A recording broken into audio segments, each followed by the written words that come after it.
नमस्कार, मेरा नाम तुलसी कुमार जोशी है। स्वयं के इस ऑनलाइन प्लेटफॉर्म के माध्यम से प्रस्तुत इस पाठ्यक्रम में, जिसका शीर्षक तर्क संग्रह भारतीय दर्शन का प्रवेश द्वार है, के पंचम सप्ताह के द्वितीय दिन में मैं आप सभी का हार्दिक स्वागत करता हूँ। पंचम सप्ताह के प्रथम दिन हम लोगों ने बुद्धि के लक्षण पर चर्चा की थी एवं बुद्धि के दो भेदों का निरूपण संक्षेप में किया था, जिसमें से एक भेद है निर्विकल्पक ज्ञान और दूसरा भेद है सविकल्पक ज्ञान। तो आज द्वितीय दिन में, पांचवें सप्ताह के द्वितीय दिवस में, हम सविकल्पक ज्ञान के प्रकारों पर चर्चा करेंगे। निर्विकल्पक ज्ञान की चर्चा बहुत अधिक नहीं होती है। निर्विकल्पक ज्ञान यद्यपि सविकल्पक ज्ञान के प्रति कारण होता है, विशिष्ट ज्ञान के प्रति विशेषण ज्ञान विधेया निर्विकल्पक ज्ञान की कारणता न्याय दर्शन में स्वीकृत की गई है, लेकिन विशेष रूप से चर्चा सविकल्पक ज्ञान के ही भेदों पर होती है। अतः हमें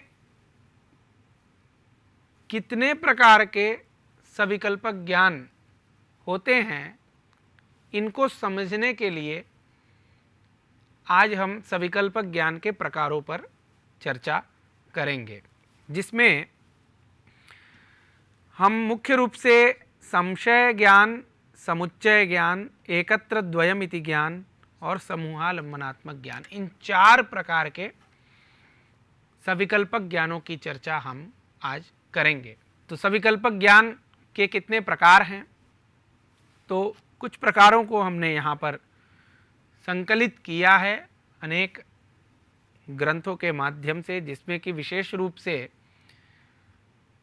आचार्य देवदत्त पाटिल जी का एक ग्रंथ है विद्याधरी नामक ग्रंथ। उस ग्रंथ में, जो कि रिकमेंडेड बुक में भी हमने उस ग्रंथ का नाम लिखा है, उस ग्रंथ में आचार्य ने सविकल्पक ज्ञान के भेदों का निरूपण किया है। तो उसमें संशय ज्ञान, समुच्चय ज्ञान, समूहालंबनात्मक ज्ञान, एकत्र द्वयमिति ज्ञान, द्वयोः एकमिति ज्ञान और विशिष्ट वैशिष्ट्यावगाही ज्ञान, तो इन ज्ञानों का निरूपण वहाँ पर किया गया है। उसी के अनुसार हम अपने जीवन में होने वाले अनेक प्रकार के अनुभवों के भेद को न्याय की दृष्टि से, न्याय दर्शन की दृष्टि से आज समझने का प्रयास करेंगे। हमें जीवन में अनेक प्रकार की प्रतीतियाँ होती हैं, जिनमें से एक प्रतीति को हम कहते हैं संशय। संशय को डाउट कहते हैं अंग्रेजी भाषा में। लेकिन ये संशयात्मक जो प्रतीति है, उस प्रतीति का क्या स्वरूप है, उसका निरूपण हम कैसे, किस प्रतीति को हम संशय कहते हैं। विशेष रूप से जब हम दर्शन में संशय की चर्चा करते हैं, तो कैसे ज्ञान को हम संशयात्मक ज्ञान मानते हैं, इसको हम सर्वप्रथम समझने का प्रयास करते हैं।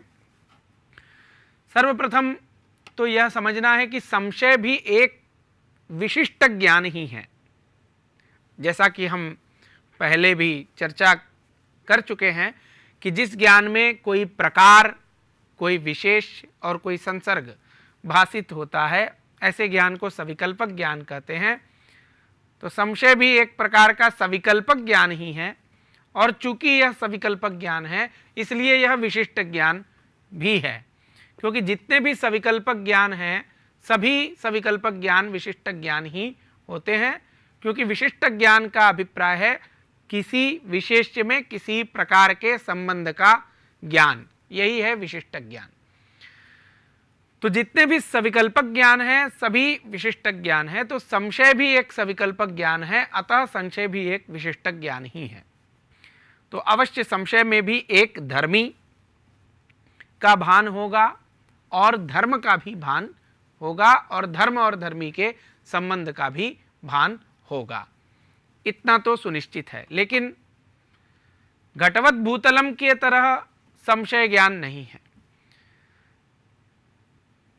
अपितु किस प्रकार का ज्ञान संशय होता है, तो जहां एक विशेष्य हो, एक धर्मी में अनेक भाव एवं अभाव रूप विरुद्ध धर्मों का, विरुद्ध प्रकारों का जो ज्ञान होता है, एक धर्मी विशेष्यक विरुद्ध नाना धर्म प्रकारक जो ज्ञान होता है, उसको हम संशय कहते हैं।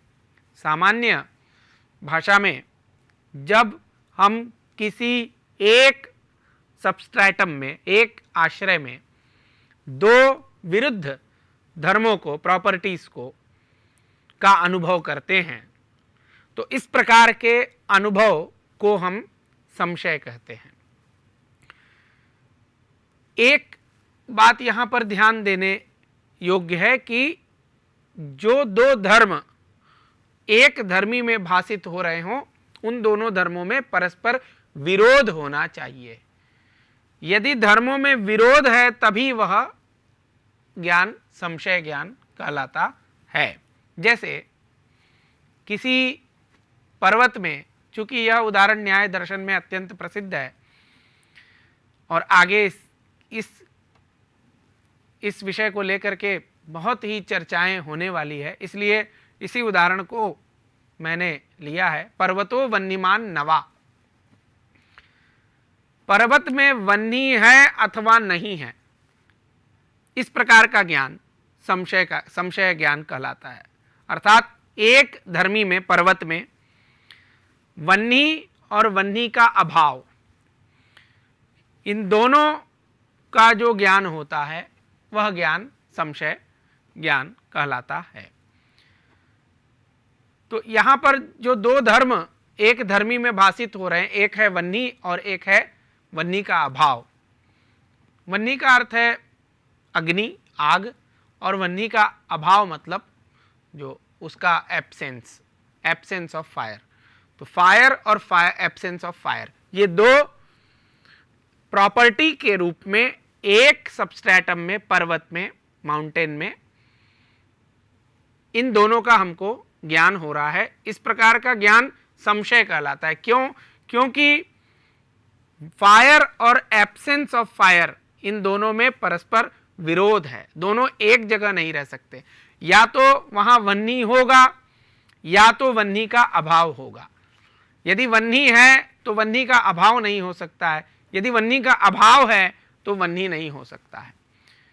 तो इन दोनों में विरोध है और इन दोनों विरुद्ध धर्मों का, there is a contradiction between these true properties. एक है फायर और एक है एब्सेंस ऑफ फायर। ये दोनों एक जगह, एक काल में, एक साथ नहीं रह सकते हैं। तो इनमें इस प्रकार का विरोध है। विरोध होने के कारण ऐसे विरुद्ध धर्मों का जो एक धर्मी में ज्ञान हो रहा है, इस ज्ञान को हम संशय दर्शन की भाषा में कहते हैं। तो यहां पर धर्मी है पर्वत विशेष्य है, यहां पर धर्मी है, उस विशेष्य में विशेष्यता रहेगी और इस पर्वत में वन्नी का और वन्नी के अभाव का, इन दोनों प्रॉपर्टीज का हमको ज्ञान हो रहा है। और ये दोनों धर्म के रूप में भाषित हो रहे हैं, इसलिए ये दोनों प्रकार हैं और प्रकार होने के कारण इसमें प्रकारता रहेगी इन दोनों में। और इन दोनों का संसर्ग यहां पर संभव नहीं है, दोनों नहीं हो सकता है। इन दोनों के संबंध के होने में विरोध है। या तो पर्वत में संयोग संबंध से वन्नी होगा या स्वरूप संबंध से वन्नी का अभाव होगा। दोनों ही एक साथ वहां पर्वत में नहीं रह सकते, अतः इन दोनों का संबंध, रिलेशन इस पर्वत के साथ नहीं हो सकता है। इन दोनों के संसर्ग में विरोध है। तो यह जो ज्ञान है वो किस प्रकार का ज्ञान है कि पर्वत में रहने वाली विशेष्यता का निरूपक ज्ञान है। ये जो संशय है, पर्वतो वन्यमान नवा, ये जो ज्ञान है वह पर्वत में रहने वाली विशेष्यता का निरूपक ज्ञान है, और पर्वत में वन्नी जो है, वन्यनिष्ठ प्रकारता और वन्यभावनिष्ठ प्रकारता, दो विरुद्ध धर्मों में रहने वाली प्रकारताओं का भी निरूपक यह ज्ञान है, और जो संसर्ग है उस संसर्गता का भी निरूपक ज्ञान यह है। तो इस प्रकार से दो विरुद्ध धर्मों का ज्ञान यदि किसी धर्मी में हो रहा हो तो उस ज्ञान को दर्शन की भाषा में संशय कहते हैं। तो विरुद्ध धर्मनिष्ठ प्रकारता का निरूपक और एक धर्मनिष्ठ विशेष्यता का निरूपक जो ज्ञान होता है उस ज्ञान को हम संशय कहते हैं।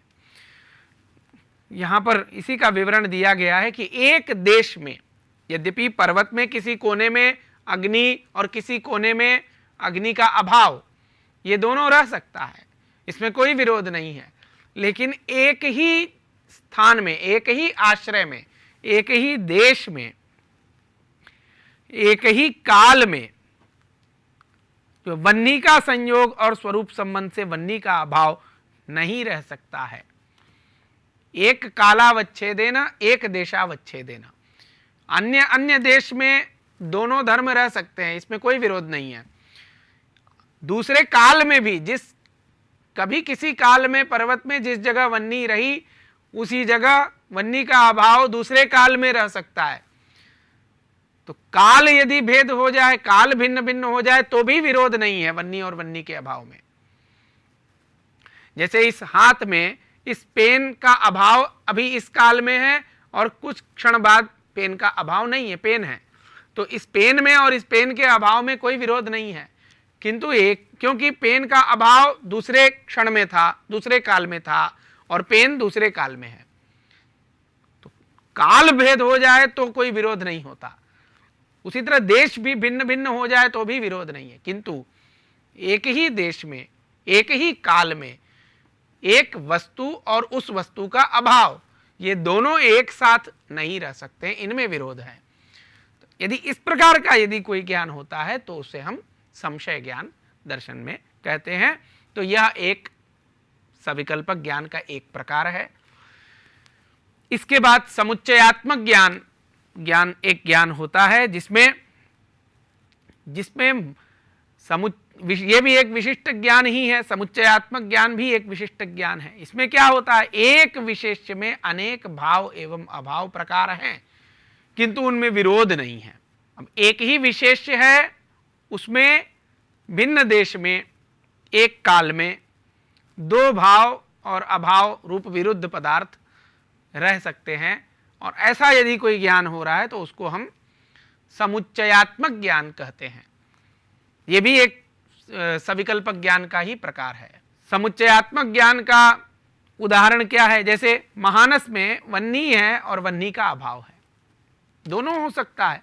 महानस का संस्कृत में महानस कहते हैं किचन को, रसोई घर को, पाकशाला को। महानस में वन्नी भी रहता है, वन्नी मतलब अग्नि, और कहीं किसी कोने में वन्नी का अभाव भी रहता है उसी महानस में। तो यहाँ पर क्या हुआ, यहाँ वन्नी और वन्य भाव में विरोध नहीं है। क्यों? क्योंकि किसी दूसरे स्थान में वन्नी है, किसी दूसरे स्थान में वन्नी का अभाव है। आप किसी जगह सामने अपने देख रहे हैं, कोई वस्तु कहीं पर रखी है और उसी वस्तु का अभाव उसी जगह पर, उसी कमरे में, उसी प्रकोष्ठ में दूसरे कोने में उस वस्तु का अभाव है। तो एक ही कमरे में वह वस्तु भी है और उस वस्तु का अभाव भी है, किंतु देश भिन्न भिन्न है। तो ऐसे ज्ञान को समुच्चयात्मक ज्ञान दर्शन की भाषा में कहते हैं। जैसे महानसम वन्निमत और वन्य भाववच्च, महानस में वन्नी भी है और वन्नी का अभाव भी है। अब इसमें जब भी हम समुच्चयात्मक ज्ञान को कहना होता है तो हम संस्कृत में च शब्द का प्रयोग करते हैं। च का मतलब और, तो समुच्चय द्योतक अव्यय है च, इस अव्यय का प्रयोग हम करते हैं। तो देखिए यहाँ पर महानसम वन्निमत वन्य भाववच्च, महानस में वन्नी और वन्नी का अभाव दोनों है। तो यहाँ पर क्या हो रहा है कि विशेष्य महानस ही है, विशेष्य एक ही है और उसमें वन्नी का और वन्नी के अभाव का भी ज्ञान हो रहा है, किंतु एक देश में न होने के कारण इन दोनों में कोई विरोध नहीं है। इन दोनों में विरोध नहीं होने, इनके संसर्ग में विरोध नहीं है। एक ही महानस में अन्य देशावच्छेदेन वन्नी, अन्य देशावच्छेदेन वन्य भाव, ये दोनों रह सकते हैं, धर्म के रूप में भाषित हो सकते हैं। तो इस ज्ञान में दो प्रकार हैं, वन्नी और वन्य भाव, और विशेष एक है। संशय में भी दो प्रकार था, वन्नी और वन्य भाव, और विशेष एक था। लेकिन संशय में क्या था, उन प्रकारों में विरोध था परस्पर, उन दोनों के संसर्ग में विरोध था, इसलिए वह संशय था। यहां पर जो दो प्रकार हैं, इन दो प्रकारों के मध्य कोई विरोध नहीं है, इसलिए ऐसा जो ज्ञान होता है अविरुद्ध नाना धर्म प्रकारक एक विशेष्यक जो ज्ञान होता है, ऐसे ज्ञान को हम दर्शन की भाषा में समुच्चयात्मक ज्ञान कहते हैं। तो यह ज्ञान जैसे महानसम वन्यमत वन्य भाववच्च, यह जो ज्ञान है, इसको, इस ज्ञान का निरूपण हम न्याय की भाषा में किस प्रकार कर सकते हैं, तो महानस निष्ठ विशेष्यता निरूपित वन्यनिष्ठ प्रकारता अथ च वन्यभाव निष्ठ प्रकारता निरूपकम ज्ञानम, इस प्रकार का जो है ज्ञान समुच्चयात्मक ज्ञान कहलाता है। अथवा वन्यनिष्ठ प्रकारता निरूपिता अथ च वन्यभाव निष्ठ प्रकारता निरूपिता या महानस निष्ठा विशेष्यता तादृश विशेष्यता निरूपकम ज्ञानम, ये समुच्चयात्मक ज्ञान के निरूपण का प्रकार है। तो इस प्रकार के अनुभव भी हमको होते ही हैं। तो अभी हम अनुभवों का ही विशेष निरूपण कर रहे हैं, जिसमें सविकल्पक ज्ञान जो हमें होते हैं, जो प्रतीतियां होती हैं, सविकल्पक प्रतीतियां, उन प्रतीतियों में अभी तक हम लोगों ने संशयात्मक एक प्रतीति का निरूपण किया और समुच्चयात्मक प्रतीति का निरूपण किया। अब हम अगले प्रतीति की तरफ बढ़ते हैं, एकत्र द्वयम। एकत्र द्वयम इति रीत्या ज्ञानम, ये भी दर्शन में प्रसिद्ध एक प्रतीति है, निरूपण है, अनुभवों का निरूपण के प्रसंग में एकत्र द्वयम, इस रीति से भी हमें ज्ञान होते हैं, अनुभव होते हैं। इसमें होता क्या है कि ज्ञान में एक ही विशेष्य में दो प्रकार जब भाव और अभाव रूप नहीं होते हैं, भाव और अभाव रूप नहीं होते हैं, उदासीन प्रकार होते हैं, एक प्रकार का दूसरे प्रकार से कोई ऐसा विरोध भी नहीं है और भाव और अभाव रूप भी वो नहीं है, तब ऐसे ज्ञान को हम एकत्र द्वयम इति रीत्या ज्ञान कहते हैं। जैसे उदाहरण के लिए घट में रूप भी है और स्पर्श भी है, तो घटः रूप स्पर्शवान। अब यहां पर क्या है कि घटः रूप स्पर्शवान, घट रूप स्पर्श वाला है, घट में रूप भी है, कोई ना कोई कलर भी है और कोई ना कोई स्पर्श भी उसमें विद्यमान है। तो यहां पर घट एक विशेष्य है। इस घट रूप विशेष्य में दो प्रकार भाषित हो रहे, एक रूप और एक स्पर्श, ये दोनों धर्म के रूप में भाषित होते हैं।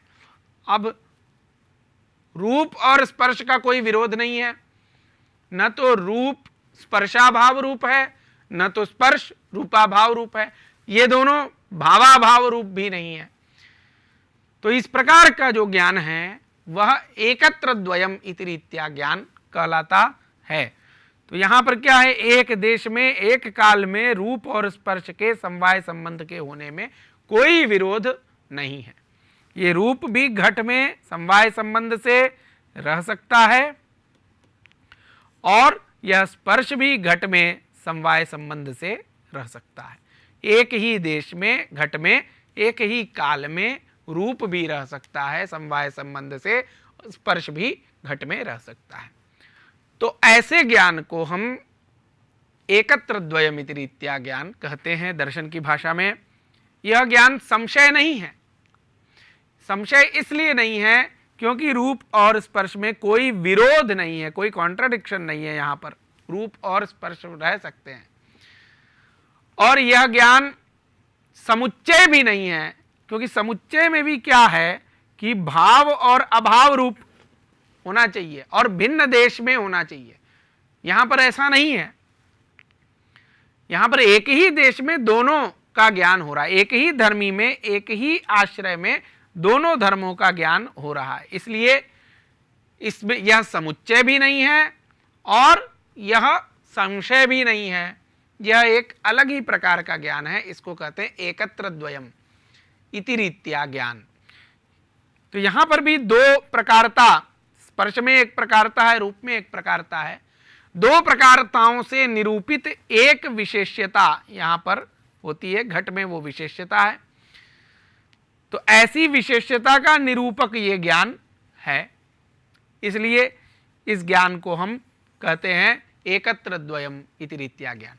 तो संशय में, समुच्चय में और एकत्र द्वयम इति रीत्या ज्ञान में समानता यह है कि इन सभी अनुभवों में दो धर्म प्रकार के रूप में भाषित हो रहे हैं। तो दो प्रकारताएं तो निश्चित होंगी और विशेष्य के रूप में एक ही धर्मी भाषित हो रहा है। तो एक विशेष्य होगा और दो धर्म होंगे, तो दो प्रकारता से निरूपित एक विशेष्यता होगी और उस विशेष्यता का निरूपक ज्ञान संशय भी होता है, उस विशेष्यता का निरूपक ज्ञान समुच्चयात्मक ज्ञान भी होता है और उस विशेष्यता का निरूपक ज्ञान एकत्र द्वयम इति रीत्या ज्ञान भी होता है। किंतु भेद क्या है, कहाँ है? भेद इतना है कि संशय में प्रकारों में विरोध है, समुच्चय में प्रकारों में विरोध नहीं है, क्योंकि भिन्न देशावच्छेदेन जो है प्रकारों का ज्ञान हो रहा है। और जो एकत्र द्वयम इति रीत्या ज्ञान है उसमें तो न विरोध है और न ही समुच्चयात्मक ज्ञान के समान भाव और अभाव रूपता है दोनों धर्मों की, और यहाँ पर समुच्चयात्मक ज्ञान के समान भिन्न देशावच्छेदेन वृत्तिता भी नहीं है।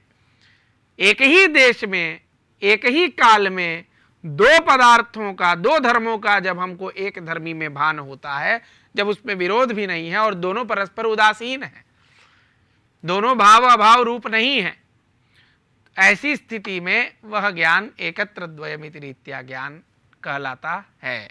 इसके बाद समूहालंबनात्मक ज्ञान एक विशेष प्रकार का सविकल्पक ज्ञान है, जिसमें विशेष्य दो होते हैं या दो से अधिक भी हो सकते हैं, प्रकार भी दो या दो से अधिक हो सकते हैं। प्रकार हो दो अथवा न हो, किंतु विशेष्य दो अथवा दो से अधिक अवश्य होने चाहिए।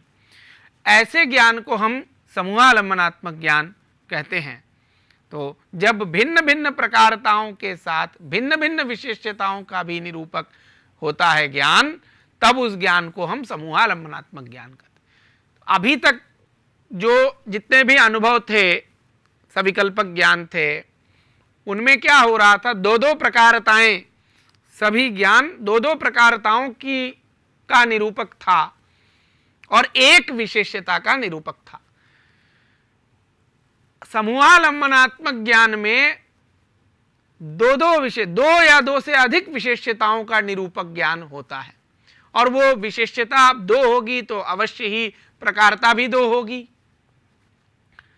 तो प्रकारता भी दो होगी, प्रकारता दो हो अथवा दो से अधिक हो, लेकिन विशेष्यताओं की संख्या दो न्यूनतम होनी चाहिए, ज्ञान निरूपित विशेष्यता दो होनी चाहिए।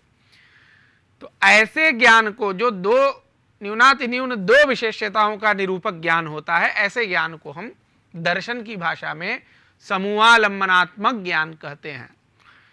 जैसे पृथ्वी गंधवती जलंच शीत स्पर्शवत, यहां पर यह ज्ञान लिया गया। पृथ्वी गंधवती, पृथ्वी में गंध है और जल में शीत स्पर्श है, ये दोनों, अब ये एक ही ज्ञान है, ज्ञान में भेद नहीं है, ज्ञान एक ही है, किंतु इस ज्ञान में दो विशेष्य है, एक विशेष्य है पृथ्वी और एक विशेष्य है जल। और यहां पर दो प्रकार है, एक प्रकार है गंध और एक प्रकार है शीत स्पर्श। तो यहां पर इस ज्ञान की दो भिन्न भिन्न प्रकारताएं एवं दो भिन्न भिन्न विशेष्यताएं।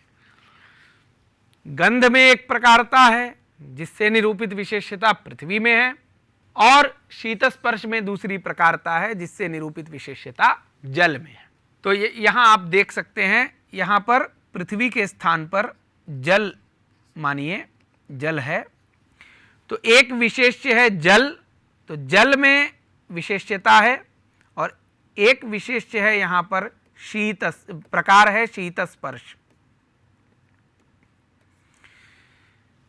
तो जल एक विशेष्य है और एक विशेष्य है पृथ्वी। तो पृथ्वी में एक विशेष्यता और जल में एक विशेष्यता, तो दो विशेष्यताओं का निरूपक ये ज्ञान है। और जो जल में रहने वाली विशेष्यता है वह शीत स्पर्श में रहने वाली प्रकारता से निरूपित विशेष्यता है। तो यह ज्ञान और गंध में जो रहने वाली प्रकारता है उससे निरूपित विशेष्यता पृथ्वी में रहने वाली विशेष्यता है। तो यह ज्ञान दो प्रकारताओं का निरूपक है, एक और ये दो प्रकारताओं का निरूपक है, और दो प्रकारताओं से निरूपित दो विशेष्यताओं का भी निरूपक है। तो इस प्रकार से भिन्न भिन्न प्रकारता से निरूपित जो भिन्न भिन्न विशेष्यता है, उन भिन्न भिन्न विशेष्यताओं का निरूपक जो ज्ञान होता है उसे समूहालंबनात्मक ज्ञान कहते हैं। यहाँ पर चित्र में थोड़ी सी त्रुटि है, इस त्रुटि को अच्छी तरह से समझ लीजिए। यहाँ पर जो पृथ्वी है, इस पृथ्वी के स्थान पर हमको जल को रखना है। आप अपने कॉपी में या कहीं नोटबुक में इसको बना लीजिएगा। पृथ्वी के स्थान पर हमको जल को रखना है और यहाँ गंध के स्थान पर हमको शीत स्पर्श को रखना है। तो यहाँ पर शीत स्पर्श पृथ्वी में प्रकार है, तो शीत स्पर्श में एक प्रकारता हुई, और शीत स्पर्श जल में प्रकार है तो शीत स्पर्श में एक प्रकारता हुई और जल में एक विशेष्यता हुई, और उस प्रकारता से निरूपित विशेष्यता है। तो एक ये भिन्न प्रकारता है जो शीत स्पर्श में रहने वाली प्रकारता है, उससे निरूपित जो विशेष्यता है जल में रहने वाली विशेष्यता है वो भिन्न है। और एक विशेष्य है पृथ्वी, उसमें विशेष्यता है और उसमें प्रकार है गंध, तो उसमें प्रकारता है, तो उस प्रकारता से निरूपित विशेष्यता ये दूसरी विशेष्यता है। तो ये प्रकारता और ये प्रकारता दोनों भिन्न भिन्न है, इन दोनों प्रकारताओं से निरूपित विशेष्यताएं भी भिन्न भिन्न है। ऐसी विशेष्यताओं का निरूपक जो ज्ञान है पृथ्वी गंधवती जलंच शीत स्पर्शवत, इस प्रकार का जो ज्ञान है यह ज्ञान दर्शन की भाषा में समूहालंबनात्मक ज्ञान कहलाता है। तो इस प्रकार से समूहालंबनात्मक ज्ञान के निरूपण के साथ आज के व्याख्यान सत्र की यहीं पर समाप्ति होती है। धन्यवाद।